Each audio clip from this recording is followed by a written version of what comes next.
సద్యోజాత మనో వికాస లలనా విశ్వేశ భావప్రియా విద్యా విద్య స్వరూప వేద విజ్ఞాన విద్యాలయ విద్యుద్యువ్వ సహస్రభాను సదృశ వేదాంత సారాన్మయా ఆద్యాయాఖ్యజితశ్రమా నిరుపమా శ్రీలాలిత అంభావయే. సృష్టి సత్పాలిని, విశ్వవిలాసిని, జీవ సంజీవని, జ్ఞాన ప్రజ్ఞావని, తత్వ సంబోధిని అయినటువంటి సర్వభావావనికి శతసహస్ర వందనాలు. ఈ లలితా సహస్రధారి పరంపరలో వాగధీశ్వరి విద్యను వివరించేటువంటి క్రిందటి కొన్ని నామాల క్రమంలో దేవి యొక్క సృష్టి నిర్వహణ సామర్థ్యాలని, మంత్రశక్తి తత్వాలని, రూపగుణ విశేషాలని, గోప్యంగా రహస్యంగా ఉన్న మంత్ర రహస్యాలని, ఇతర అంతరార్థ భావాలని కూడా వివరించడం జరుగుతోంది. అందులో భాగంగా 3 లోకాలకి, 3 మూర్తులకి, 3 శక్తులకి అతీతమై వారి చేత పూజింపబడేది అనేటువంటి విస్తృతమైన భావాన్ని చెప్పాయి కొన్ని నామాలు.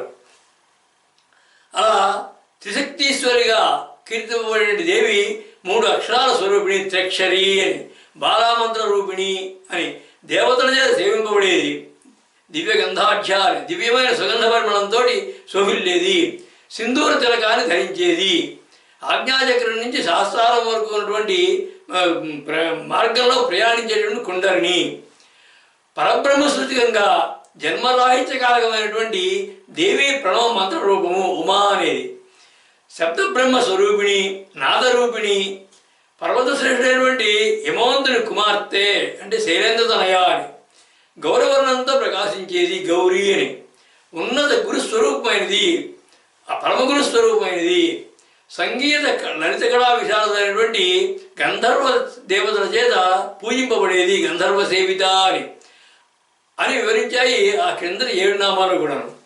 అవి దేవి యొక్క మంత్ర మహత్తత్వాన్ని, భద్ర మనస్తత్వాన్ని, అనుగ్రహ సుతత్వాన్ని, జ్ఞాన బోధకత్వాన్ని, సుందరత్వాన్ని ధ్వనిగా వినిపిస్తూ దేవి యొక్క సమగ్ర విశ్వ వ్యక్తిత్వాన్ని దర్శింపజేసాయి. సృష్టి కారణమైనటువంటి మూల ప్రకృతిగా దేవి యొక్క శక్తి రూపగుణ విశేషాలని వివరిస్తున్నాయి రానున్నటువంటి కొన్ని నామాలు. అందులో మొట్టమొదటిది విశ్వగర్భ అనే నామం. ఈ విశ్వగర్భ అనే నామానికి అర్థం విశ్వాన్ని గర్భమునందు ధరించినది, అంటే విశ్వానికి జనని అని అర్థం.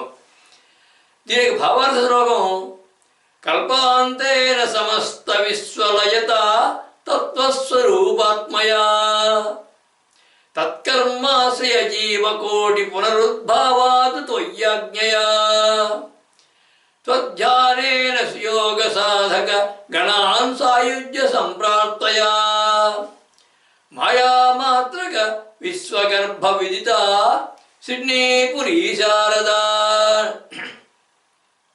కల్పాంతేన సమస్త విశ్వలయత తత్వస్వరూపాత్మయా అన్నారంటే కల్పాంతంలో విశ్వం అంతా కూడా లయమైపోయినప్పుడు మూలతత్వంగా నిలిచినది. తత్కర్మాశ్రయ జీవకోటి పునరుద్భావాదు త్వయ్యాజ్ఞయా అన్నారంటే ఇంకా కర్మఫలాలు మిగిలినటువంటి జీవకోట్లని పునరుద్భావానికి మళ్ళా పుట్టించడానికి ఆజ్ఞాపించేది. త్వధ్యానేన సుయోగ సాధక గణాన్ సాయుధ్య సంప్రాప్తయా అన్నారంటే ఎవరి ధ్యానం చేత యోగ సాధకులు సాయుధ్యాన్ని పొందుతారో ఆ మాయాస్వరూపమైన మాయామాత్రక విశ్వగర్భ విదిత అన్నారంటే ఆ మాయాస్వరూపమై విశ్వానికి తెలియనటువంటి ఈశ్వరి అని. ఈ యుగాలని మహాయుగాలు అయిపోయిన తర్వాత ఆ చివరిలో కల్పం వస్తుంది, మహాకల్పం. ఈ మహాకల్పం అయిపోయినప్పుడు ఆ చివరిలో ఇంకా కర్మఫలాలు నశించినటువంటి జీవుల యొక్క మూలతత్వాలని తనలో దాచుకొని మరలా సృష్టి ప్రారంభంలో ఆ తత్వాల నుంచి ఆ జీవులకు మరో జన్మనిచ్చి పునరుద్భవింపజేసేది. అంటే విశ్వం యొక్క వాసనారూపమైనటువంటి మూలతత్వాలని తల్లి వలె తన కడుపులో ఉంచుకొని పునఃసృష్టికి కారణమయ్యేటటువంటి మాయాస్వరూపిణి మూల ప్రకృతి తత్వమైన దేవి అని దీనికి అర్థం. ఆ పునఃసృష్టి సమయంలో తన నుంచి మొట్టమొదటిగా మహాతత్వాన్ని పుట్టిస్తుంది. దాని నుంచి అష్టప్రకృతులు అంటే పంచాకాశాలు, త్రిగుణాలు ఇవన్నీ ఉద్భవించి సృష్టి కారణమవుతూ ఉంటాయి. ఒక్కొక్క ఆకాశంలో ఇంకొక ఆకాశం వస్తూ ఉంటుంది. ఆ ఆకాశం చివరికి భూతాకాశంలో వచ్చేటప్పటికి త్రిగుణాలు వస్తాయి. త్రిగుణాలు వచ్చి త్రిగుణాల ద్వారా జీవులు ఇవన్నీ పదార్థాలన్నీ ఏర్పడతాయి. నామరూపాత్మకమైన సృష్టి అంతా ఏర్పడుతుంది. దాని అన్నిటికీ మూల కారణమైనటువంటి దేవి విశ్వగర్భ అంటే అది అర్థం. అంటే విశ్వాన్ని తన గర్భంలో ఉంచుకున్నది అంటే విశ్వం యొక్క గర్భంలో ఉన్నది అని కూడా అర్థాలమే. అంటే విశ్వం యొక్క గర్భం అంటే విశ్వంలో ఉన్నటువంటి ప్రతి పదార్థంలోనూ ప్రతి అణువులోనూ ఆ యొక్క గర్భంలో లోపల ఉన్నది. అంటే విశ్వవ్యాపిని, విశ్వరూపిణి, విశ్వశక్తి స్వరూపిణి అని భావం. అన్ని విశ్వాలని కూడా తనలో దాచుకొని రక్షిస్తోంది అనేది యొక్క భావం. విశ్వగర్భ అంటే రక్షించేది అని. అంటే విశ్వమాత అనే పదానికి మూలభావం ఈ నామం. అంటే విశ్వం అంతటిని కూడా తన కడుపులో పెట్టుకుని రక్షిస్తోంది, కాపాడుతోంది, దాన్ని మళ్ళా ఉద్భవించేట్టు చేస్తోంది. అంటే తల్లి వంటిది అని అర్థం. ఈ శ్రీచక్ర పరంగా అంతర్త్రికోణం లోపల ఉన్న త్రికోణంలో ఉన్నటువంటి బిందు స్వరూపాన్ని విశ్వగర్భ అంటారు. అంటే బిందు రూపిణి అనే భావం. అలాగే శంకరాచార్యుల వారు బ్రహ్మాండ భాండోదరి సంభవిస్తారండి. అంటే బ్రహ్మాండాలన్నీ కూడా నీ యొక్క ఉదరంలో ఉన్నాయమ్మా అని చెప్పి. అంటే అలా ఉదరంలో ఉన్నటువంటి బ్రహ్మాండాలను కలిగిన దేవి అని అర్థం. అలాగే భాగవతంలో కూడా శ్రీకృష్ణ పరమాత్మను వర్ణిస్తూ పొదన గారు అంటారు కదా, ఆయన కుప్పించే కుండలంబుల కాంతి గగన భాగం వెళ్ళ గప్పికొనగా అంటారు. ఉరికిన నాలుగు ఉదరంబులో ఉన్న జగముల రేగుల జగతి కదలా అంటారు. అంటే ఆయన రథం నుంచి కింద దిగుతుంటే దూకినప్పుడు అప్పుడు ఆయన కడుపులో ఉన్నటువంటి జగత్తులన్నీ కూడా ఖైదయ్యాడు. అంటే ఆయన కడుపులో జగత్తులు ఉన్నాయని అర్థం. అంటే విశ్వగర్భ అంటే ఆ దేవి కానీ నారాయణుడి కానీ ఎవరైనా కానీ వారి యొక్క కడుపులో ఉదరంలో ఈ విశ్వాలన్నీ కూడా రక్షింపబడుతున్నాయి అని భావం. విశ్వం గర్భంలో ధరించింది విశ్వజనని అని నామం యొక్క భావం. ప్రళయకాల సమయంలో సృష్టి యొక్క తత్వాలన్నింటినీ ధరించింది. విశ్వం యొక్క గర్భంలో ఉన్నది. అంటే అన్నింటిలోనూ అంతర్గతంగా నిండి ఉన్నది అన్నటువంటి అనే భావం. అలాగే శ్రీచక్ర స్వరూపిణి అనేటువంటి భావం. పునఃసృష్టికి కారణమైనటువంటి మాయా చైతన్య స్వరూపిణి అని విస్తృతమైన భావాలు ఉన్నాయి ఈ నామంలో. ఆ జగత్కారిణి, సృష్టికారిణి, విశ్వ సంరక్షణి, తత్వస్వరూపిణి, జీవధారిణి ఆ పరమేశ్వరే. విశ్వాన్ని కడుపులో దాచుకున్న దేవి అన్నటువంటి కింద నామం విశ్వగర్భ అనే నామం ఆమె యొక్క విశ్వరక్షణ లక్షణాన్ని, జీవలాలన గుణాన్ని, లోకపాలన విధాన్ని, సృష్టి నిర్మాణ క్రమాన్ని దర్శింపజేసింది. విశ్వంలో ఉన్నటువంటి అన్నిటి గర్భంలోనూ కూడా ఉన్నది అనే భావంలో విశ్వవ్యాప్తమైనటువంటి శక్తితత్వం దేవి అని ధ్వనిగా చెప్పింది. బ్రహ్మాండాలన్నింటినీ తన కడుపులో పెట్టుకుని కాపాడుతున్నటువంటి దేవి యొక్క అనురాగ వాత్సల్యాలు, విశాల భావాలు, శక్తి సామర్థ్యాలు కళ్ళ కట్టినట్టు చూపించినటువంటి చిన్న నామం అది. యశోదకి, అర్జునుడికి, కౌరవ సభాసదుడికి కూడా శ్రీకృష్ణుడు చూపించినటువంటి విశ్వరూప దృశ్య చిత్రం గుర్తుకు తెస్తోంది ఆ నామం. విశ్వంతో పాటు మరి ఇంకేమి ధరించిందో చెబుతోంది, వివరిస్తోంది వచ్చేటువంటి నామం స్వర్ణగర్భ అనే నామం.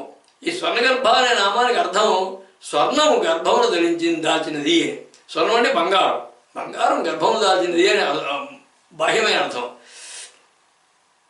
దీని యొక్క భావార్థ శ్లోకం సర్వోత్కృష్ట పదార్థభాయ ధర శోభామాన దివ్యాకృత సృష్టిత్కార్య సమగ్ర సాధన క్రియాన్ వాణీధవాధీకృత ప్రకాశాత్మక సర్వ విశ్వ తవ గర్భస్థేన సల్లాలిత విశ్వాధార సువర్ణ గర్భ మహిత శ్రీపురీ శారదా.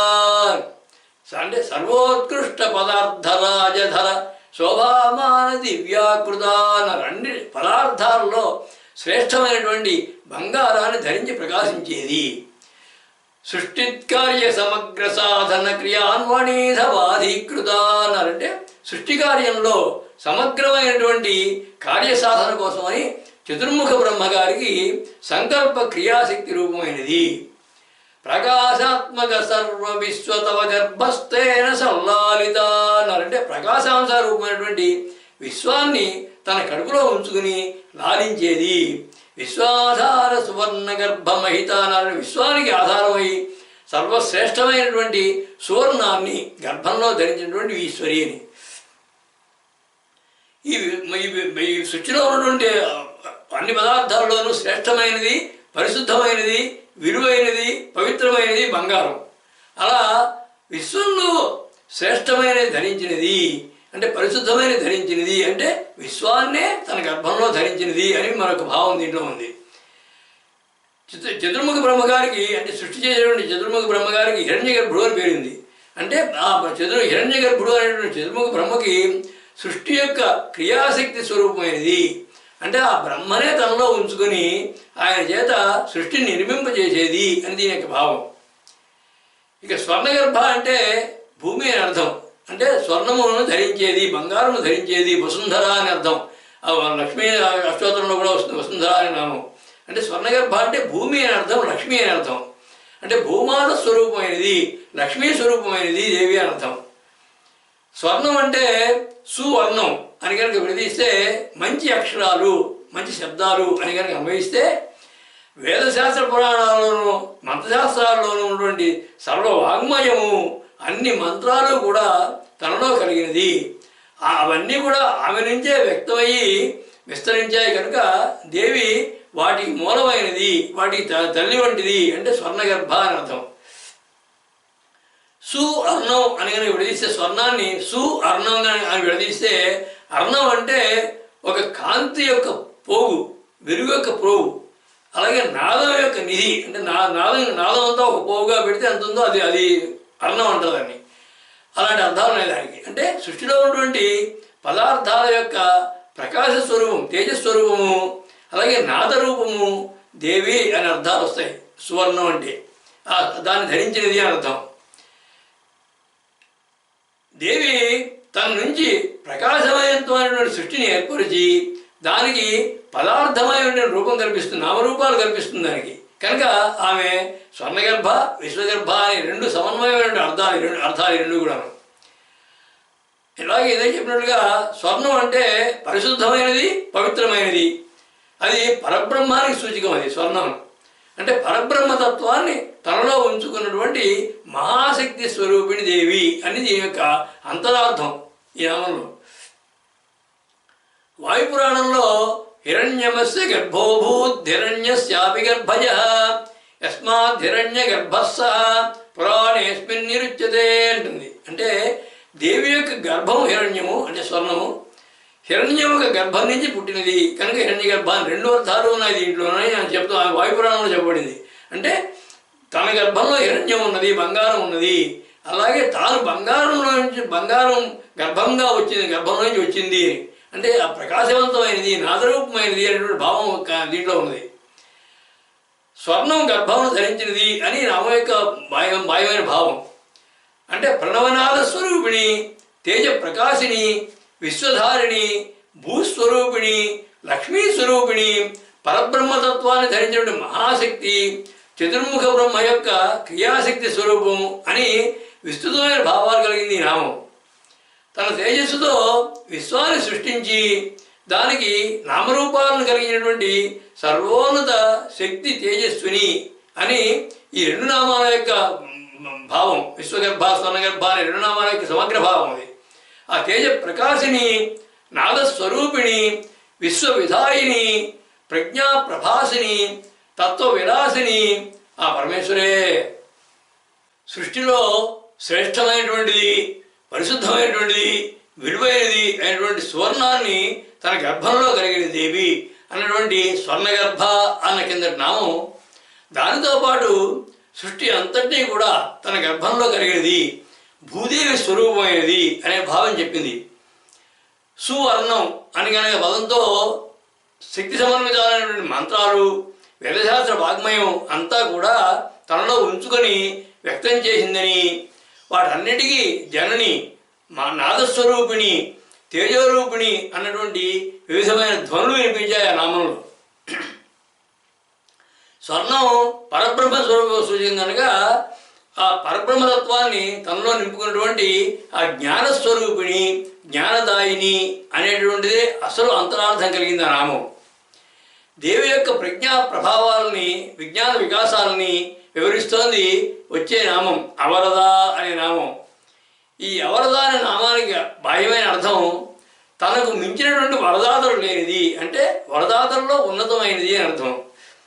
దీనికి భావార్థ శ్లోకం సర్వశ్రేష్ఠ వరప్రదాతృ సుగుణాలంకార సంశోభిత విద్యుత్కాంతి ప్రభాసమాన రథపంక్తిర్వ్యక్త యుక్త సద్హాసిత శోభల్లక్షిత సోదరి వరప్రదశ్చేవ సంపన్నత భక్తాభీష్ట వరప్రద వరద సిడ్నీపురీ శారదా. అంటే సర్వశ్రేష్ఠ వరప్రదాతృ సుగుణాలంకార సంశోభిత అన్నారంటే అందరికన్నా ఉన్నతమైనటువంటి వరదానుగుణం కలిగినటువంటి, అలంకారంగా కలిగినటువంటి దేవి. అలాగే విద్యుత్కాంతి ప్రభాసమాన రథపంక్తిర్యుక్త సద్హాసిత అన్నారంటే విద్యుత్కాంతిలాగా ప్రకాశిస్తున్నటువంటి దంతములు పలువలస కలిగి చిరునవ్వు చిందిస్తున్నది సద్హాసిత అన్నారండి. శోభలక్షిత సోదరి వరప్రదశక్త్యేవ సంపన్నత, శుభలక్షణాలు కలిగినటువంటి సోదరీమణులను ప్రసాదించే శక్తి కలది. భక్తాభీష్ట వరప్రదాయ వరద అన్నారు. భక్తుల కోరికలు తీర్చేటువంటి దానగుణంతో శోభిల్లేటటువంటి ఈశ్వరి అని. వరద అంటే వరమునిచ్చే దాతలు అని అర్థం. ఆ అంటే లేదు అని అర్థం. అంటే తనతో సాటి లేని, తనకు మించిన దాతలు లేనిది అని అర్థం. అవరద అంటే వరములు ఇవ్వనిది అనేటువంటి సామాన్యార్థంలో కూడా లౌకిక సంబంధమైనటువంటివి, నిష్ప్రయోజనమైనటువంటివి, మాయా ప్రభావితమైనటువంటివి ఏ లౌకిక వరాన్ని ఇవ్వదు అని, అంటే భక్తులకి అవసరమైనవి, ముక్తి సాధనకు అవసరమైనటువంటి ఆత్మజ్ఞానాన్ని మాత్రమే ప్రసాదించే వరం ఒక్కటే ఇస్తుందని దీని యొక్క పరోక్షమైన భావం. భక్తులకి, ఉపాసకులకి బ్రహ్మజ్ఞానము, మోక్షమే కావాలి కనుక ఇతర ఐహిక భోగాలు, ఆనందాల గురించి, అవసరాల గురించినటువంటి వరాలు కాకుండా ఏకంగా మోక్షాన్నే ప్రసాదిస్తుంది అని దీని యొక్క అంతర్గత భావం. ఇక అవర ద అని కనుక విభజిస్తే అవరులు అంటే శ్రేష్ఠులు కానివారు, అంటే దుర్మార్గులు. ద అంటే సంహరిస్తుంది అని అర్థం. అంటే అనార్యులైనటువంటి వాళ్ళని, రాక్షసుల్ని, దుర్మార్గుల్ని సంహరిస్తుంది అని దీని యొక్క భావం. ఇక అవ రథ అని కనుక విభజన చూస్తే రథ అంటే దంతపంక్తి, అంటే పలువరస. అవ అంటే కాంతివంతమైన, తేజవంతమైన అర్థంలో కాంతివంతమైన దంతములు కలిగేది. అంటే అదే అంటే అవ అంటే వంకర తిరిగిన అర్థం కూడా చెప్పారు కొంతమంది వ్యాఖ్యాతలు. సర్వసాముద్రిక లక్షణాలు, శుభలక్షణాలు, సర్వోల సౌందర్యం కలిగిన దేవికి వంకర తిరిగిన దంతాలు ఉండడం సమంజసం కాదనే అభిప్రాయంతో ఆ అర్థాన్ని ఇక్కడ స్వీకరించకుండా కాంతి కలిగినటువంటి, తేజవంతమైనటువంటి దంతాల వరుస కలిగినది అనే అర్థం మాత్రమే స్వీకరించడం ఇక్కడ సమంజసం. ఇక అవర ద అని కనుక విభజిస్తే అవర అంటే తనకన్నా చిన్న అయిన వారిని, అంటే తనకన్నా చిన్న అయిన వారు, వరులంటే శ్రేష్ఠుడు. అవర అంటే తనకంటే చిన్న అయిన వాడు, సోదరి సోదరులను అనుకోవచ్చును. ద అంటే ఇచ్చేది, అంటే సోదరి సోదరులను ప్రసాదించేది అని భావం కూడా వస్తుంది. దీనిని కొందరు వరద అని కూడా చెప్పారు. కానీ వరద అనే నామం వరదావామనైనా అనే చోట వస్తుంది కాబట్టి అక్కడ ఉంది. అలాగే అక్కడ దానికి ముందున్నటువంటి కాదంబరి ప్రియ అనేటువంటి నామం అంతకుముందు శ్లోకంలో పాదంలో ఉండిపోవడంతో అక్కడ అవరద అనలేక, అది కలవకుండా అవరద అనలేక వరదగానే వాడవలసి రావడం వలన పునరుక్తి దోషం నివారించడం కోసం అని చెప్పి ఇక్కడ అవరద అని గ్రహించబడింది. అంటే ఈ అవరద అన్న పదానికి భావం కూడా ఉదాత్తంగా చాలా ఎంతో గొప్పగా ఉంది కాబట్టి దాన్ని గ్రహించడం కూడా సమంజసమే. ఇక తత్వశాస్త్రపరంగా చూస్తే అవర అంటే శక్తి అని అర్థం, అవరద అంటే శక్తిని ప్రసాదించేది అని అర్థం. ఏ శక్తిని అన్నది ప్రశ్న. ఇప్పుడు మాయా ప్రభావంతో నిండినటువంటి నామరూపాత్మకమైన దేహంతో సగుణ బ్రహ్మమైనటువంటి పరంజ్యోతిని స్థూలదేహ భావనతో ఆరాధించడం ప్రారంభించుకుని ఆ స్థూలదేహం నుంచి సూక్ష్మదేహానికి, అక్కడి నుంచి కారణదేహ భావానికి, అక్కడి నుంచి మహాకారణ దేహ భావానికి, భావాల్లో కూడా ధ్యానిస్తూ చివరికి విదేహ భావన అంటే దేహం లేనటువంటి భావాన్ని కూడా చేరుకునేటువంటి శక్తిని ప్రసాదిస్తుంది అని దీనికి అర్థం. అంటే కుండలిని మాయామయమైనటువంటి కులమార్గంలో మూలాధారం నుంచి ప్రారంభించి ఆజ్ఞాశక్తి చక్రం వరకు వెళ్ళిన కులమార్గంలో ప్రయాణించే సమయంలో ఆ మార్గాన్ని కాంతులతో నింపి చివరికి బ్రహ్మశేషాన్ని చేర్చడానికి సహకరించేటటువంటి శక్తిని ప్రసాదించే దేవి అని తంత్రశాస్త్ర రహస్యం ఎవరదా అనే నామంలో ఉంది. ఈ సాటిలేని వరప్రదాత అని ఈ నామం యొక్క భావం. భక్తుల కోరికలను తీర్చడంలో వరాల్లో ఉత్తమమైనటువంటి బ్రహ్మజ్ఞానాన్ని ఇస్తుందని, దుష్టశక్తులను నివారిస్తుందని, కాంతివంతమైనటువంటి దంతపంక్తి అంటే పలువరస కలిగినదని, అమేయమైనటువంటి శక్తిని ఇస్తుందని విస్తృతమైన భావాలు ఈ నామంలో ఉన్నాయి. ఆ సర్వకామద, భక్త వరద, యోగ జ్ఞానద, ఆత్మతత్వద, తత్వ సంపద ఆ పరమేశ్వరే. వరాలివ్వడంలో దేవిని మించిన వారు లేరు అన్నటువంటి కిందటి నామం అవరద అనే నామాన్ని కనుక కొద్దిగా విభజించి పరిశీలిస్తే వివిధమైన అర్థాలతోటి వింత కాంతులతో మెరుస్తుంది ఆ నామం. వరం ఇవ్వనిది అన్నటువంటి పద అర్థానికి సంబంధం లేనటువంటి అద్భుత భావాలను చూపించి మురిపించింది ఆ నామం. మామూలు వరాలు ఇవ్వకుండా ఏకంగా మోక్షాన్నే ప్రసాదిస్తుందని, దుష్టుల్ని నివారిస్తుందని, యోగ సాధనా శక్తిని ప్రసాదిస్తుందని, దంత సౌందర్యం కలిగిందని, వీటన్నిటినీ ఇవ్వడంలో దేవికి సాటి ఎవరూ లేరు అనేటువంటి విశేష భావధ్వనుల్ని కురిపించింది ఆ చిన్న నామం. పైకి అసంబద్ధంగా ఏదో వ్యతిరేక భావంతో ఉన్నట్టు కనిపిస్తూ లోపల సుబద్ధ ప్రబద్ధతలు కలిగినటువంటి నామం అది. సాటిలేని దేవి యొక్క అధినాయకత్వాన్ని వివరిస్తోంది వాగధీశ్వరి అనేటువంటి వచ్చే నామం. ఈ వాగధీశ్వరి అనే నామానికి అర్థం వాక్కునకు అధిదేవత అయినది, అంటే వాక్కుకి దేవత అయినది. దీనికి భావార్థ శ్లోకం నాదోత్పాదక మూల శక్తి మహిమోపేదాధి సర్వేశ్వరీ సంకల్పాకృత వాక్ స్వరూపక పరాశక్త్యైక్య మాహేశ్వరీ సద్వాక్ ప్రేరణ కారణ స్థిత సహస్రారాధివాసేశ్వరీ విశ్వాధీశ్వరి వాగధీశ్వరి వరి సిడ్నీపురీ శారదా. నాదోత్పాలక మూల శక్తి మహిమోపేదాధి సర్వేశ్వరి అన్నారు. అంటే నాదం పుట్టడానికి మూలమైనటువంటి మహిమాన్విత శక్తి స్వరూపంగా సర్వత్రా నిండి ఉన్నది. సంకల్పాకృత వాక్ స్వరూపక పరాశక్త్యైక్య మాహేశ్వరి అన్నారు. అంటే వాక్కుకి మూలమైనటువంటి సంకల్ప రూపమైనటువంటి పరానాద శక్తిగా విశ్వమంతా వ్యాపించింది. సద్వాక్ ప్రేరణ కారణ స్థిత సహస్రారాధి వాసేశ్వరి అన్నారు. అంటే వాక్కులన్నిటికీ ప్రేరణము కారణము అయినటువంటి ఆ స్థానమైనటువంటి సహస్రార చక్రంలో అధివసించి ఉండేది. విశ్వాధీశ్వరి వాగధీశ్వరి వరి అన్నారు. అంటే విశ్వానికి అధినేత్రి, వాక్కునకు అధిదేవత అయినటువంటి ఈశ్వరి అని.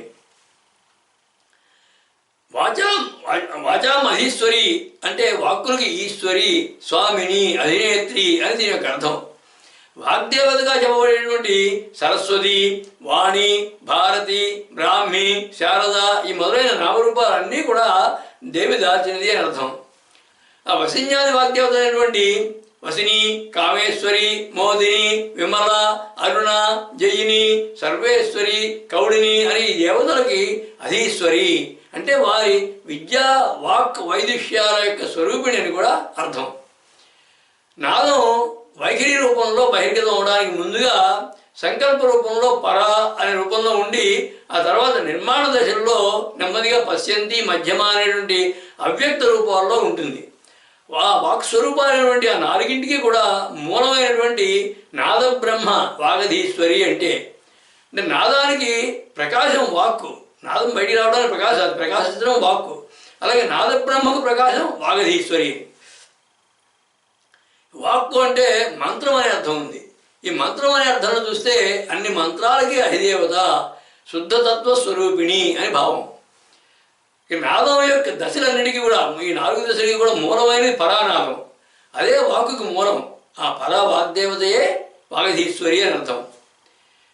వాక్కు ద్వారా జ్ఞానం బహిర్గతమై వ్యాపిస్తుంది. వాక్కు అంటే శబ్దమే కాకుండా శబ్దంతో పాటుగా దానికి వెనకాల ఉన్నటువంటి జ్ఞానం కూడా బయటకు వచ్చి ప్రకాశిస్తుంది, వ్యాపిస్తుంది. ఆ జ్ఞానం అంటే జ్ఞానం నిర్గుణ పరబ్రహ్మం.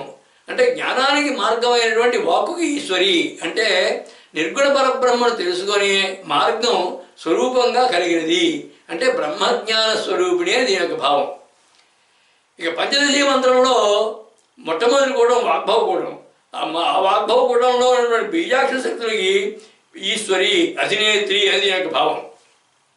వాగధీశ్వరి అంటే అలాగే పరానాదాన్ని ప్రణవనాదంగా వినిపించే శక్తితత్వమే వాగధీశ్వరి అంటే పరానాదం అసలు ఏ విధంగానూ వ్యక్తం కాకుండా ఉన్న నాదాన్ని లోపల ప్రణవనాదంగా మార్చి ఆ ప్రణవనాదాన్ని కూడా అంతర్గతంగానే వినిపించేటటువంటి శక్తి సామర్థ్యాలు కలిగినటువంటి తత్వమే వాగధీశ్వరి అనే భావం.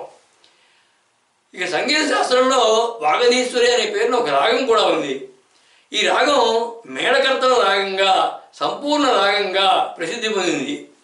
ప్రణవాన్ని అంటే ఓంకారాన్ని పంచదశి ప్రథమ కోట బీజాక్షర నాదాలని మేళవించుకుంటూ ఈశ్వర ప్రణవం, దేవీ ప్రణవం అంటే ముందు చెప్పుకుంటే ఉమా అనేది దేవీ ప్రణవం, ఈశ్వర ప్రణవం ఓం అనేది. ఈ రెండింటినీ కూడా సమగ్ర రూపంగా సమన్వయిస్తూ నాదానుసంధానంతో బ్రహ్మతత్వానుభూతిని కలిగించి శ్రోతల్ని భక్తి ధ్యాన తన్మయత్వ స్థితులకు చేర్చే రాగంగా ఈ వాగధీశ్వరి రాగం పేరు పొందింది. అది సాక్షాత్తు దేవి యొక్క స్వరూపమే ఆ రాగం. ఈ నామంలో వాగధీశ్వరి అనే మంత్రం ఒకటి ఉంది. దానికి ధ్యాన శ్లోకం మాలా పుస్తక నిర్భీతి వీణాంశ దధీం కరై శుభ్రవస్త్ర పరిధానాం వాగీశ్వరీం ఉపాస్మహే అని. మంత్రం శ్రీం హ్రీం ఐం వద వద వరదే వాగధీశ్వరి స్వాని. వాక్కులకి అధిదేవత దేవి అని వాగధీశ్వరి నామం యొక్క భావం. వ్యక్తావ్యక్త స్వరూపాలలో ఉన్నటువంటి వాక్కులకి అంటే వ్యక్తము అవ్యక్తము ఉన్నటువంటి వ్యక్తం అంటే బహిర్గతం అనేది వైఖరి వాక్కు.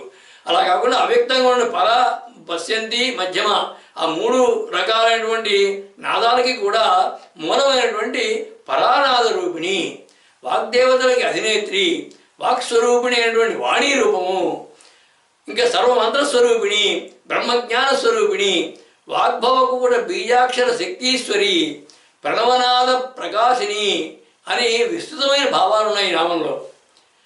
జీవుల్లోనూ విశ్వంలోనూ కూడా నాదాలకు మూలమైనటువంటి శబ్ద తన్మాత్ర తత్వమైనటువంటి పరానాదాన్ని ప్రణవనాదంగా వినిపించగలిగినటువంటి శక్తి తత్వ స్వరూపిణి అన్నది ఇందులో ఉన్న అంతరార్థం. అంటే ప్రణవనాదాన్ని పరానాదాన్ని ప్రణవనాదంగా వినిపిస్తుంది, అలాగే ప్రణవనాదాన్ని దేవీ ప్రణవంగా వినిపిస్తుంది. ఆ విధంగా అంత శక్తితత్వ స్వరూపిణి దేవి అని భావం. పరబ్రహ్మ విషయమైనటువంటి జ్ఞానం స్వరూపమైనది కనుక అనేటువంటిది కూడా దీనిలో ఉన్నటువంటి విశేష భావం అది. ఆ బ్రహ్మ జ్ఞానేశ్వరి, జ్ఞానతత్వేశ్వరి, తత్వపూర్ణేశ్వరి, సర్వనాదేశ్వరి, నాద బ్రహ్మేశ్వరి ఆ పరమేశ్వరే. సకల వాక్కులకి అధిదేవత దేవి అన్నటువంటి కింద నామం. వ్యక్తావ్యక్తాలైనటువంటి వాక్కులకి మూలమైనటువంటి నాదము, దానికి మూలమైనటువంటి పరానాదానికి ఈశ్వరి అని, సర్వమంత్రాలకి అధిదేవత అని, వశిన్యాదులు సరస్వతి మొదలైనటువంటి వాగ్దేవతలకు అధినేత్రి, నాదబ్రహ్మస్వరూపిణి, బ్రహ్మజ్ఞాన రూపిణి, పంచదశి మంత్రంలో ఉన్నటువంటి వాగ్భవకోటంలో ఉన్నటువంటి బీజాక్షర శక్తి స్వరూపిణి, సహస్రార చక్రానికి అధిదేవత అనేటువంటి వివిధ విశేషార్థాలు కలిగింది ఆ నామం. పరానాదాన్ని ప్రణవనాదంగా రూపొందించి వినిపించేటువంటి శక్తి అనేటువంటి యోగ సాధన పరమైనటువంటి రహస్య భావాన్ని కూడా చెప్పింది ఆ నామం. ఆ వాగీశ్వరి అయినటువంటి దేవి యొక్క స్థానాన్ని, ఆమెను చేరేటువంటి విధానాన్ని చెబుతోంది వచ్చే నామం ధ్యానగమ్య అనే నామం. ఈ ధ్యానగమ్య అనే నామానికి అర్థం ధ్యానమునకు లక్ష్యమైనది, ధ్యానము చేత పొందబడేది అని అర్థం. దీనికి భావార్థ శ్లోకం సత్యజ్ఞానమనంత రూప పరమాత్మధ్యేయ సంకల్పత సిద్ధిర్లక్ష్య సుసాధ్యయోగ మహితజ్ఞానేవ సల్లభ్యత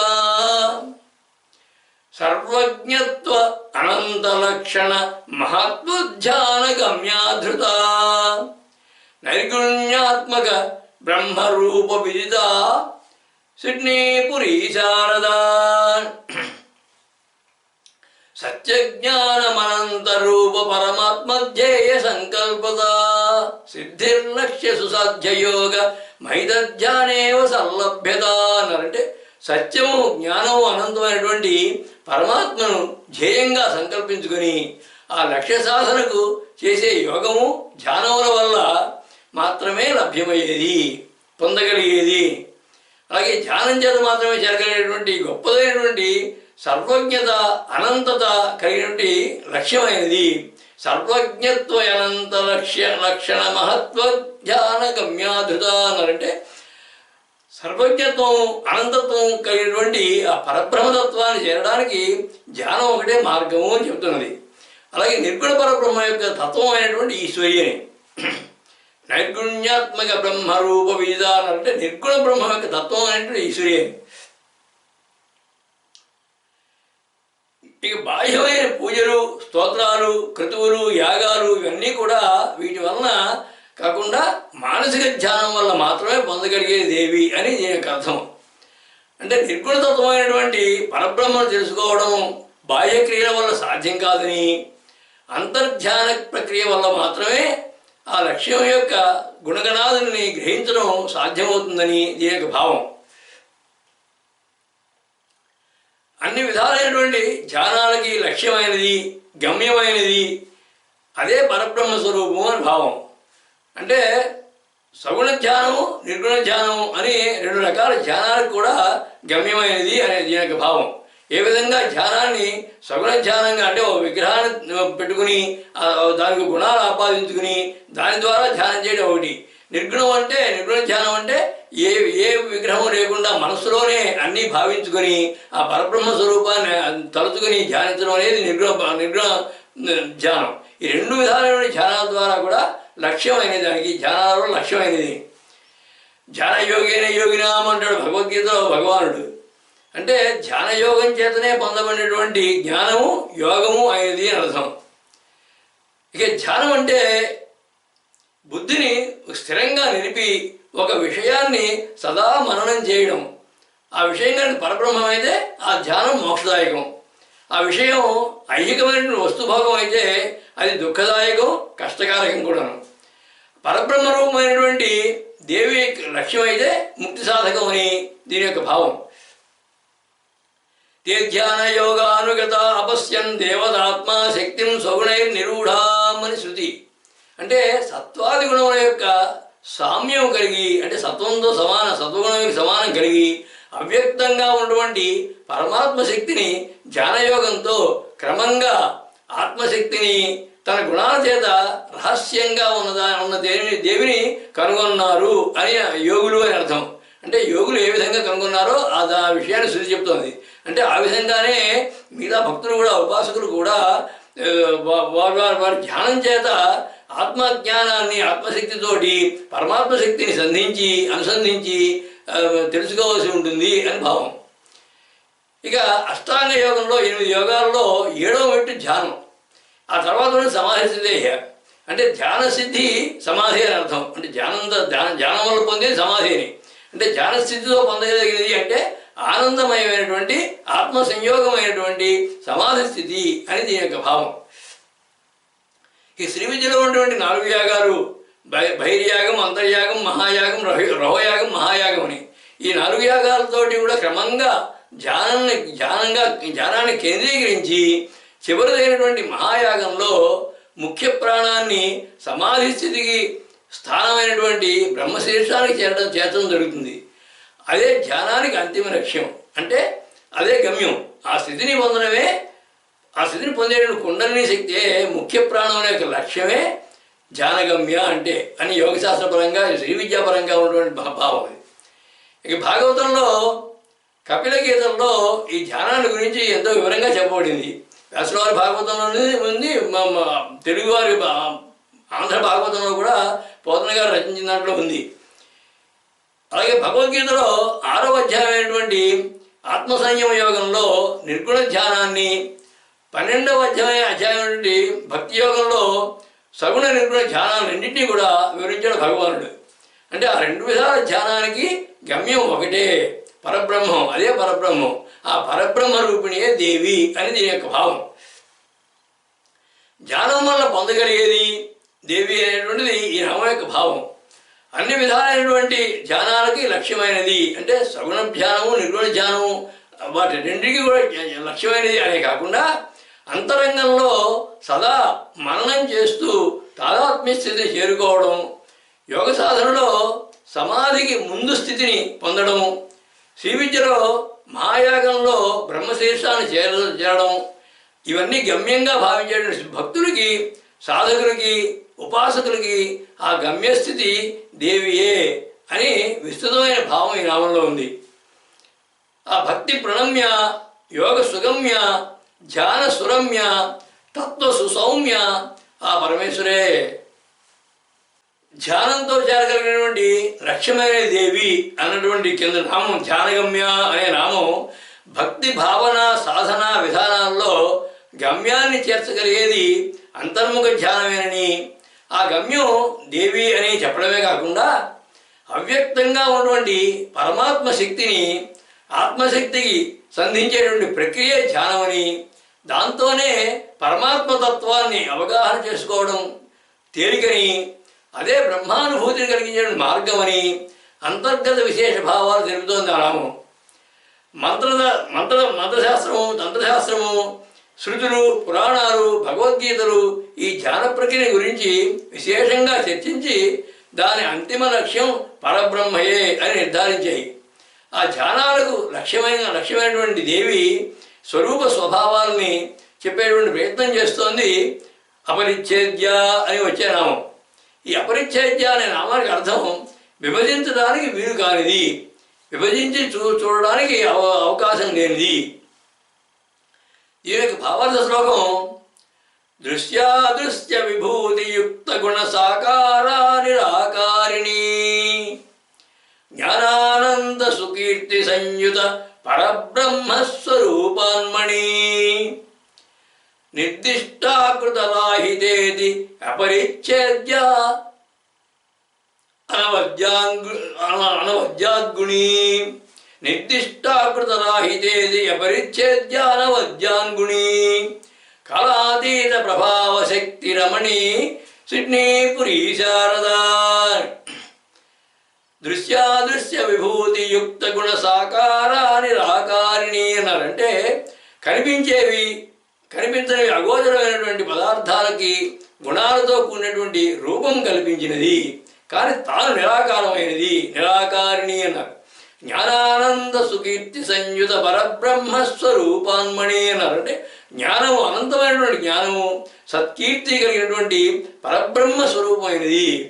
నిర్దిష్టాకృత రాహితేది అపరిచ్ఛేద్యానవద్యాద్గుణీ అన్నారు. అంటే నిర్దిష్టమైన ఆకారం లేనిది కనుక విభజించి గుర్తించడానికి వీలు లేనటువంటి భావాతీతమైనటువంటి గుణాలు కలిగినది. కాలాతీత ప్రభావ శక్తి రమణి అన్నారంటే కాలానికి కూడా అతీతమైనటువంటి శక్తి ప్రభావాలు కలిగినటువంటి ఈశ్వరి అని.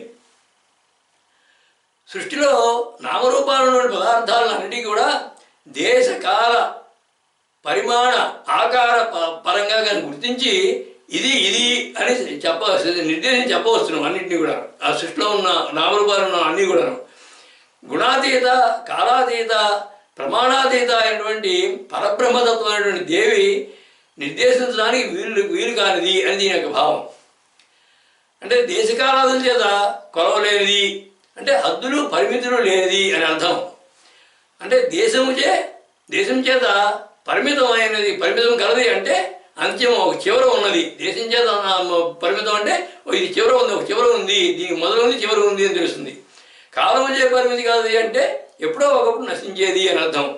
ఇక రూపం చేత పరిమితి అంటే మార్పు చెందేది అని అర్థం. పరిమాణం చేత పరిమితి కలది అంటే శుష్కించేది అని అర్థం. పరిమాణం ఒకసారి పెద్దగా ఉంటుంది, ఒకసారి చిన్నగా ఉంటుంది, కాబట్టి శుష్కించేది అని అర్థం. కనుక ఇవన్నీ లేనటువంటి స్థితి కలది దేవి అని భావం. అంటే నశించనిది, ఎప్పుడు నశించనిది, మార్పు చెందనిది, కృషిని శుష్కించనిది, పరిమితుడు, హద్దు లేనిది, అంతం లేనిది, చివరి లేనిది, మొదలు లేనిది.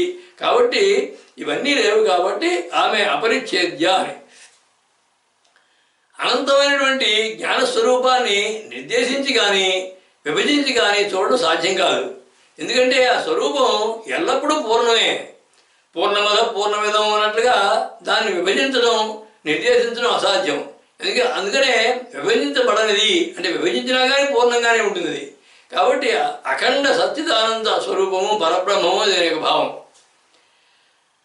బ్రహ్మము అంతటా వ్యాపించి ఉంది కాబట్టి ఇది బ్రహ్మము, ఇది కాదు, ఇది బ్రహ్మం కానిది అని విభజించడానికి సాధ్యం కాదు. అసలు మొత్తం అంతా వ్యాపించి ఉంది కాబట్టి కనుక దేవి కూడా పరబ్రహ్మ స్వరూపము అని దీని యొక్క భావం.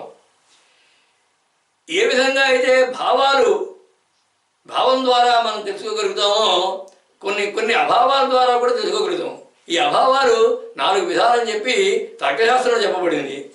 ఒకటి ప్రాగభావము, ప్రధ్వంసాభావము, అన్యోన్యాభావము, అత్యంతాభావం అని. ఇందులో ఏదో ఒక అభావానికి ప్రతి పదార్థము కూడా, సృష్టిలో ఉండే నామరూపాలు ఉన్న ప్రతి పదార్థం కూడా ఏదో ఒక అభావానికి పరిచ్ఛేదం, అంటే ఒక పరిమాణము, కొలత, అంతము కలది అవుతుంది అన్నీ కూడా. ఈ అభావాలు అతీతమైనది అపరిచ్ఛేద్య అంటే.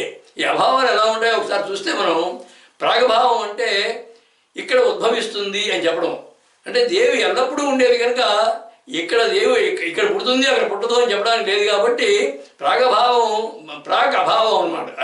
ఈ అభావం లేని అభావం ప్రధ్వంసాభావం. తర్వాత ప్రధ్వంసం అంటే ఇది నశిస్తుంది అని చెప్పడం. అంటే దేవి నిత్య సత్యం చైతన్యం కనుక నాశనం లేనిది కాబట్టి ఈ అభావం కూడా వర్తించదు. ఈ అన్యోన్యాభావం అంటే 2 వస్తువులు ఉన్నప్పుడు ఒకదానికంటే ఒకటి వేరు అని చెప్పడం. దేవి కంటే వేరే ఇంకో వస్తువు లేదు కాబట్టి ఆ అయ్యభావం కూడా కుదరదు. ఇక 4వది అత్యంతాభావం. అత్యంతాభావం అంటే దేశం అంటే ప్రదేశం చేత కలిగినటువంటి పరిచ్ఛేదం. అంటే దేవి సర్వత్రా ఉంటుంది కనుక ఇక్కడ ఉంటుంది ఇక్కడ లేదు అని చెప్పడానికి వీలు లేనిది. అంటే ఈ అభావం కూడా పనికిరాదు. అంటే ఏ విధంగా చూసినా సరే ఈ అభావాలన్నింటినీ దాటినటువంటి భావాభావతీత అనేటువంటి భావం ఈ నామంలో కనపడుతుంది. అలాగే వచ్చేటువంటి నామం దేశకాల పరిచ్ఛిన్న అనే ఒక నామం కూడా వస్తుంది, 701వ నామం. అది కూడా ఇదే భావంతో ఉంటుంది. దేశానికి కాలానికి అపరిచ్ఛిన్న అంటే దేశంతో కాలం చేత కొలవబడినది, పరిమాణం లేనిది అని అర్థం. ఇంతకు ముందు నామం ధ్యానగమ్య అనే నామం ధ్యానం వల్ల చేరదగినది, ఎరుగదగినది అన్నది కింద నామం కదా. అయినా సరే అక్కడ చేరినా సరే అది యథమిత్తం అని చెప్పడానికి శక్యం కానిది, అనుభూతి ద్వారా మాత్రమే పొందగలిగేది అని ఈ నామం యొక్క భావం, అపరిచ్ఛేద్య అనే నామానికి. అలాగే జ్ఞానము, జ్ఞాతృ తెలుసుకునేవాడు, జ్ఞేయము తెలుసుకోబడేది, ఇంకా ఇవన్నీ కూడా ఇలాంటివే. ధ్యాన, ధ్యాతృ, ధ్యేయము ఇలాంటి త్రిపుటిలు అంటే మూడు రకాలుగా ఉన్నటువంటి నామరూపాత్మకమైనటువంటి ఈ పాంచభౌతిక ప్రపంచము.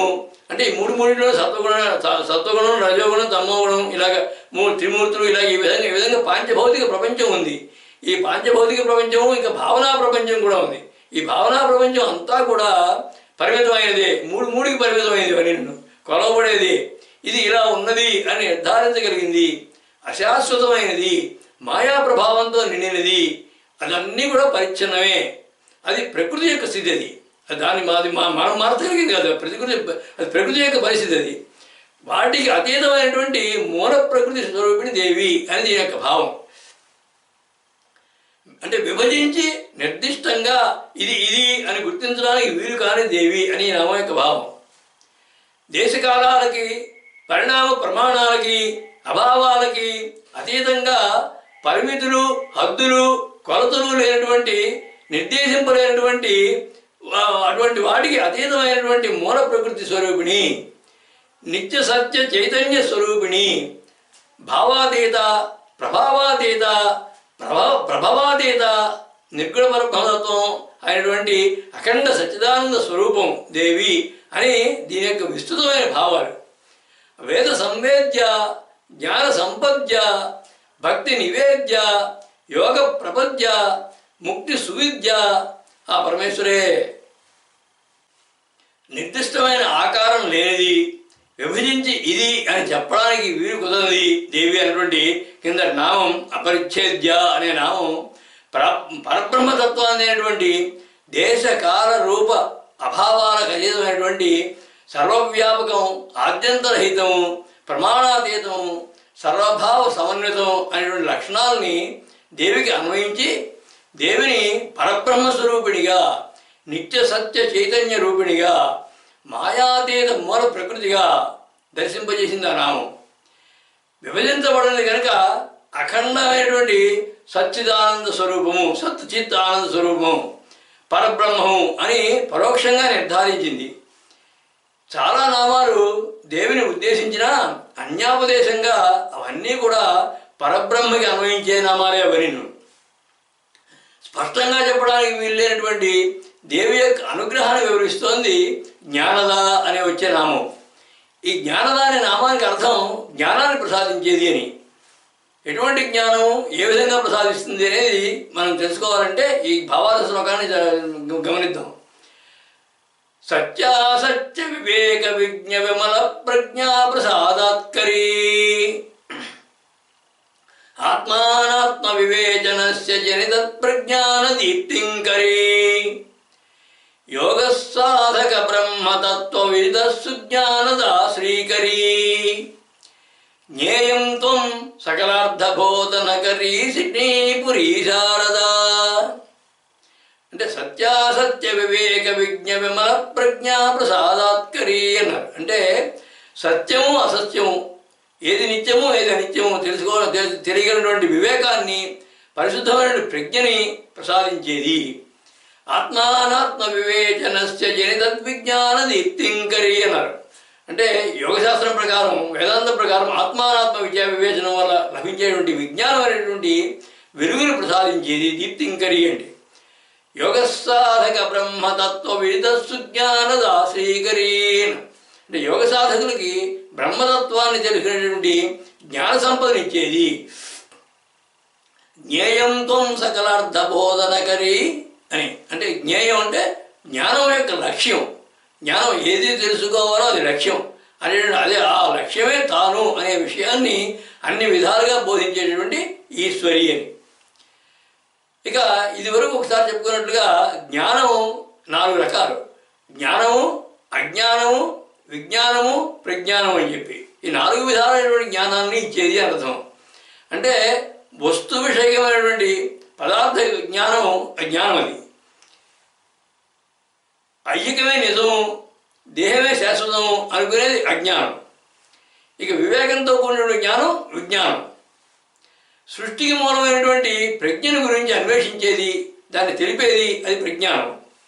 అన్నిటిలో కూడా మూలంగా ఉన్నటువంటి ప్రాథమిక జ్ఞానాన్ని ప్రసాదించేది. అంటే వారి వారి స్థాయికి తగినట్లుగా జీవులకి అన్ని రకాల జ్ఞానాలను ఇచ్చేది అని అది యొక్క భావం. అంటే లౌకికం నుంచి పారమార్థికం వరకు, ఆ పైన బ్రహ్మతత్వం వరకు ఉన్నటువంటి జ్ఞాన సంపదను పంచగలిగిన దేవి అని దీని యొక్క భావం జ్ఞానద అంటే. అలాగే భగవానుడు అంటాడు కదా, ఏదో అధ్యాత్మ విద్యా విద్యానాం అంటాడు.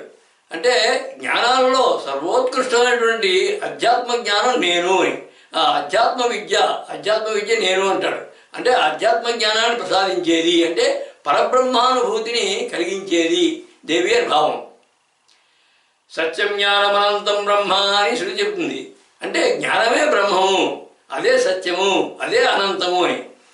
అంటే బ్రహ్మరూపిణిగా భక్తులకి బ్రహ్మాన్ని తెలుసుకునేటటువంటి జ్ఞానాన్ని ఇచ్చేది. బ్రహ్మైవ బ్రహ్మవిద్ భవతి అంటుంది శృతి వల్ల. అంటే బ్రహ్మం తెలవడం అంటే తాను బ్రహ్మం అవడమే. అంటే ఆత్మజ్ఞానం అనుభూతికి రావడం, ఆ పరబ్రహ్మానుభూతిని ప్రసాదించేది దేవి అని అర్థం. ఇక భవబంధాలను తెలుసుకోవడానికి కావలసినటువంటి అనన్య జ్ఞానాన్ని, పరమజ్ఞానాన్ని ఇస్తుంది దేవి అని కూడా భావం దీంట్లో ఉన్నది. జ్ఞానాదేవతగా కైవల్యం అని శృతి కదా. అంటే కైవల్యం జ్ఞానం వల్లనే కైవల్యం వస్తుంది, జ్ఞానమే కైవల్యము అని. అంటే కైవల్య పదాన్ని ఇచ్చేటువంటి జ్ఞానాన్ని ప్రసాదించే దేవి అని కూడా భావం. ఏ విషయాన్ని క్షుణ్ణంగా తెలుసుకుంటే ఇక మరే విషయాలు తెలియనక్కర్లేదో, అవన్నీ కూడా తెలిసిపోతాయో అదే అసలైన జ్ఞానం. అటువంటి జ్ఞానాన్ని ప్రసాదించే దేవి అని భావం. ఈ ఉపనిషత్తులో కథ ఉంది దీని మీద.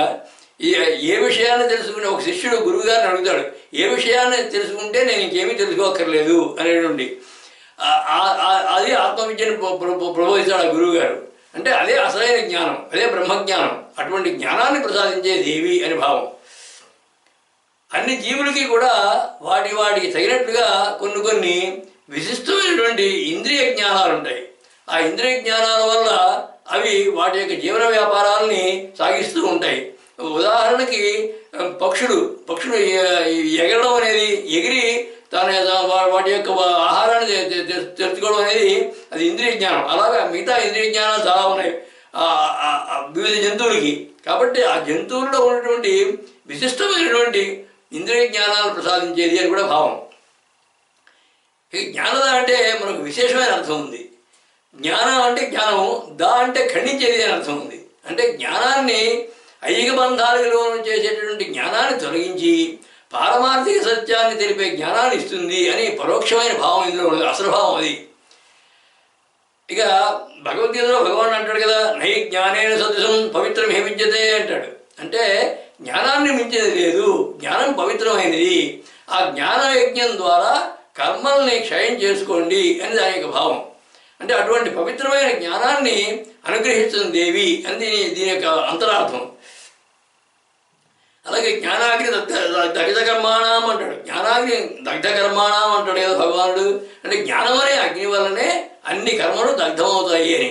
అంటే అలా కర్మని నశింపజేసేటువంటి జ్ఞానాన్ని ప్రసాదించే దేవి అని దీని యొక్క భావం. జ్ఞానద అంటే జ్ఞానాన్ని ప్రసాదించేది అని కదా ఈ నామం యొక్క భావం. ఏ జ్ఞానం వల్ల భక్తులకి కర్మబంధాలు దొరుకుతాయో, కైవల్య పదం కలుగుతుందో, ఆనందానుభూతి లభిస్తుందో, ఆ పరమ పవిత్రమైనటువంటి అధ్యాత్మ జ్ఞానాన్ని అనుగ్రహిస్తుందని, ఆ జ్ఞానమే బ్రహ్మమని, దాని లక్ష్యమే దేవి అని, దేవి పరబ్రహ్మ స్వరూపిణి అని విశిష్టమైన భావాలు కలిగిన నామం ఇది. ఆ బ్రహ్మ జ్ఞానద, తత్వభావద, ప్రజ్ఞా ప్రభావద, సర్వకామద, సర్వానందద ఆ పరమేశ్వరే. భక్తులకి జ్ఞానాన్ని ప్రసాదించే దేవి అన్నటువంటి కింద నామం జ్ఞానద అనే నామం ఐహికం నుంచి ఆముష్మియం వరకు, లౌకికం నుంచి పారలౌకిక విషయాల వరకు ఆ ఉన్నటువంటి జ్ఞాన ప్రజ్ఞా వికాసాలని అనుగ్రహించేది, పరబ్రహ్మ స్వరూపమైనది. కైవల్య సాధనమైనటువంటి జ్ఞానాన్ని అందించడం ద్వారా వారి కర్మలను క్షయం చేసి ఆ బ్రహ్మానుభూతిని ప్రసాదించడమే దేవి యొక్క లక్ష్యం అనేటువంటి అంతర్గత భావం కలిగింది ఆ నామం. సృష్టిలో ఉన్నటువంటి అన్ని జ్ఞానాలను అనుగ్రహించగల దేవి అన్నటువంటి భావంతో దేవి యొక్క విస్తృత సామర్థ్యతత్వము, భక్త జనానురాగ పరత్వము, జ్ఞాన విస్తీర్ణత్వము, సమృద్ధత్వము అవన్నీ కూడా పరోక్షంగా దర్శింపజేసింది ఆ నామం. అలా జ్ఞానాన్ని అనుగ్రహించగలిగినటువంటి దేవి యొక్క రూపాన్ని వివరిస్తోంది వచ్చే నామం జ్ఞాన విగ్రహ అనే నామం. ఈ జ్ఞాన విగ్రహ అనే నామానికి అర్థం జ్ఞానమే స్వరూపమైనది. అంటే జ్ఞానాన్ని మూర్తిగా దాల్చినది ఆవిడ. దీని యొక్క భావార్థ శ్లోకం సర్వజీవ హృదంతరాళ ఘన జ్యోతిశక్తి ప్రాకాశత నిత్యం సత్యమనంత తేజమైతత్ప్రజ్ఞా ప్రభావాన్విత సర్వజ్ఞాన సమన్వయాకృత సదానంద మనోభాసిత జ్ఞానైకాగ్ర సువిగ్రహ శుభవ సిడ్నీపురీ శారదా. అంటే సర్వజీవ హృదంతరాళ ఘన జ్యోతిశక్తి ప్రాకాశత అన్నారు. అంటే జీవులన్నిటి హృదయాల్లో జ్యోతిగా ప్రకాశించేటటువంటి శక్తి అనేది. నిత్యం సత్యమనంత తేజమహితత్ప్రజ్ఞా ప్రభావాన్విత అన్నారు. అంటే నిత్యము సత్యము అనంతమైనటువంటి తేజస్సులో బ్రహ్మప్రజ్ఞగా వెలిగేది. సర్వజ్ఞాన సమన్వయాకృత సదానంద మనోభాసిత అన్నారు. అంటే సర్వజ్ఞానముల యొక్క సమన్వయం వల్ల కలిగేటువంటి ఆనందంతో భాషించేది.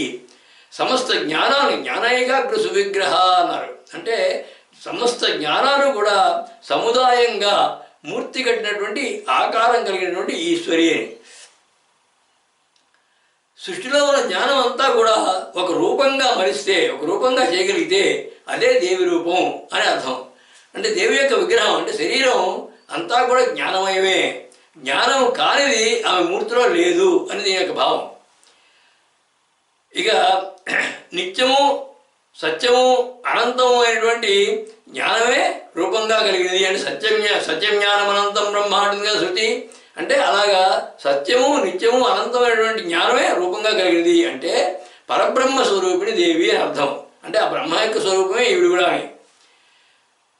ఇక ఇంతకు ముందు చెప్పుకున్నాం మూడు గాను జ్ఞాత జ్ఞానము జ్ఞేయము అని, అలాగే జాత జ్ఞానము జాతృ అని చెప్పి ఇలాగ మూడుగా ఉన్న దాంట్లో ఈ జ్ఞానానికి సంబంధించినవి జ్ఞాత జ్ఞానము జ్ఞేయము.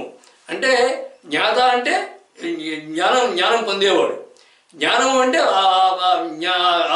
జ్ఞానం అది, జ్ఞేయం అంటే తెలుసుకునే లక్ష్యం. అంటే తెలుసుకునేవాడు, తెలుసుకోబడేది, తెలుసుకునేటువంటి పద్ధతి, ఇవన్నీ కూడా ఈ మూడిని త్రిపుటి అంటారు. ఈ త్రిపుటిలో జ్ఞానము జ్ఞేయము రెండూ తానే అయింది. అంటే జ్ఞేయం ఎలాగో తానే, జ్ఞానం కూడా తానే జ్ఞాన విగ్రహాంతంలో. ఇక జ్ఞాత అంటే కూడా తెలుసుకునేవాడు కూడా తన అంశ అయినది కాబట్టి సర్వత్రా నిండినది ఆవిడ. అంటే జ్ఞానానుభూతి అయినది దేవి అని కూడా దీని యొక్క భావం. అంటే జ్ఞానమే కాకుండా, జ్ఞాన విగ్రహమే కాకుండా జ్ఞానానికి అనుభూతి కూడా తానే అని అర్థం. ఇక జ్ఞాన విగ్రహ అంటే జ్ఞానం యొక్క విగ్రహం అంటే విస్తారం అని అర్థం. విస్తారం అంటే విస్తారమైన జ్ఞానాన్ని తన భక్తులకి ఇచ్చేది, తాను కలిగినది తన భక్తులకి ఇచ్చేది అని భావం. విష్ణు పురాణంలో జ్ఞానం గురించి ఈ విధంగా చెప్పబడింది. జ్ఞానమేవ పరం బ్రహ్మ జ్ఞానం బంధాయ ముచ్యతే జ్ఞానాత్మకమిదం విశ్వం న జ్ఞానాద్ విద్యతే పరః విద్యా విద్యేది మైత్రేయ జ్ఞానమేవోపధారయ అంటాడు. అంటే మైత్రేయుడికి చెప్తున్నాడు ఏమనంటే జ్ఞానమే పరబ్రహ్మము, జగత్తు అంతా కూడా జ్ఞానాత్మకము, జ్ఞానం కన్నా గొప్పదైనది లేదు. కనుక ఓ మైత్రేయ విద్య అవిద్య కూడా జ్ఞానమే అని తెలుసుకో. అంటే జగత్తు అంతా కూడా జ్ఞానాత్మకమని, జ్ఞానమయమని, అది విద్య అయినా అవిద్య అయినా రెండూ కూడా జ్ఞానమే అని. అంటే దేవి ఈ జ్ఞాన విగ్రహాంతంలో దేవి జగత్స్వరూపిణి అని అర్థం. అంటే జగత్తు అంతా కూడా జ్ఞానమయం కాబట్టి, జ్ఞానమే ఆమె స్వరూపం కాబట్టి ఆమె జగత్స్వరూపిణి అని దీని యొక్క భావం. ఇక వేదాలు జ్ఞానఘనులు, సర్వజ్ఞాన నిధులు అని కదా దాని భావం. అంటే ఆ విధంగా జ్ఞాన విగ్రహం అంటే వేదస్వరూపిణి అని భావం. అలాగే సత్యజ్ఞానానంద రూప అనేటువంటి నామం కూడా వస్తుంది ముందు. అంటే సత్యమైనటువంటి జ్ఞానము ఆనందం యొక్క స్వరూపమైన దేవి అన్నటువంటి భావం, అదే భావం ఇక్కడ కూడా ఉంది. జ్ఞానమే మూర్తిగా, విగ్రహంగా, స్వరూపంగా కల దేవి అని నామం యొక్క భావం. దేవి యొక్క సగుణ రూపంలో జ్ఞానం కానిది లేదని, అంతా జ్ఞానమయమని, పరబ్రహ్మ యొక్క ప్రజ్ఞా జ్ఞాన స్వరూపమైనదని, జ్ఞానము జ్ఞేయముల యొక్క సమగ్ర స్వరూపమని, సర్వజ్ఞానాల యొక్క సమన్వయం వల్ల కలిగేటువంటి ఆనందంతో భాషించేదని, జీవుల హృదయాల్లో జ్ఞానజ్యోతిగా ప్రకాశించేటువంటి దివ్య తేజోరూపమని, నవ్య భవ్య ఓజోమయమని, వేదస్వరూపిణని, విశేషమైనటువంటి జ్ఞానాన్నిచ్చి భక్తులకి జ్ఞానానుభూతిని కలిగించేటటువంటి అపార కరుణా తరంగిణి అనేటువంటి విస్తృత భావాలు కలిగింది ఈ నామం. ఆ జ్ఞాన సద్గృహ, తత్వ సంగ్రహ, గర్వ నిగ్రహ, విశ్వ విగ్రహ, యశో పరిగ్రహ ఆ పరమేశ్వరే. సర్వం శ్రీ లలితాదేవి అర్పణమస్తు.